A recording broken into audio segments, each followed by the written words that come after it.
Ғажап емес пе? Киелі жазба мәтіндерінің берілу нақтылығы, оның жас мөлшері және тағы басқа жайлы көптеген танымал ғалымдардың ойлары бір жерден шығуда. Сонымен қатар олардың басым көпшілігі жаңа өсиеттің шынайылылығы мен алғашқы мерзімдеуіне аса сенімсіздікпен қараған болатын.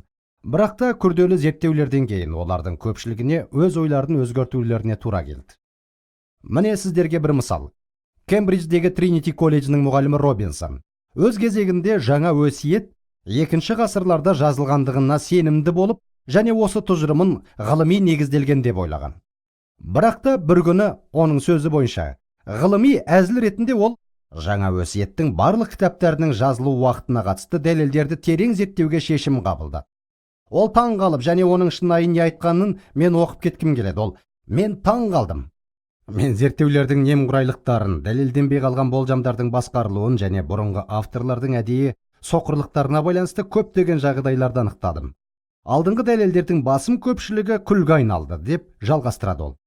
Бұл жаңа өсиетті екінші ғасырда жазылған деп тұжырымдаған әйгілі либералдың айтқан сөзі екенін естен шығармаңыз. Алайда ақыр аяғында жаңа өсиет елшілердің өз қолымен және олардың замандастарымен жазылған деген қорытындыға келіп отыр. Сонымен қоса, жаңа өсиеттің барлық кітабы біздің заманымыздың 70-ші жылдарға дейін жазылған.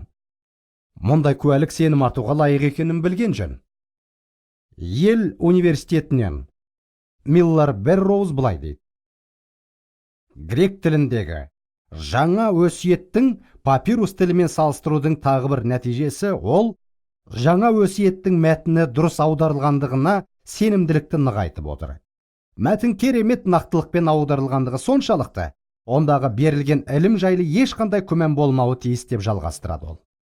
Әрі қарай доктор Ховард Восс былай деп мәлімдейді: көне дәуірдегі кез келген басқа құжаттарға қарағанда жаңа өсиеттің сенімділігіне дәлелдер шексіз көп. Кезінде осының барлығын жоққа шығаруға тырысқан кезімдегі менің қорытындыммен доктор Восстың қорытындысы сәйкес келеді. Егер мен жаңа өсиетке сенім артудан бас тартсам, онда маған бүкіл көне әдебиеттің барлығын жоққа шығаруым керек еді, және тарихи агностицизмнің жолын қуушы болуым керек еді.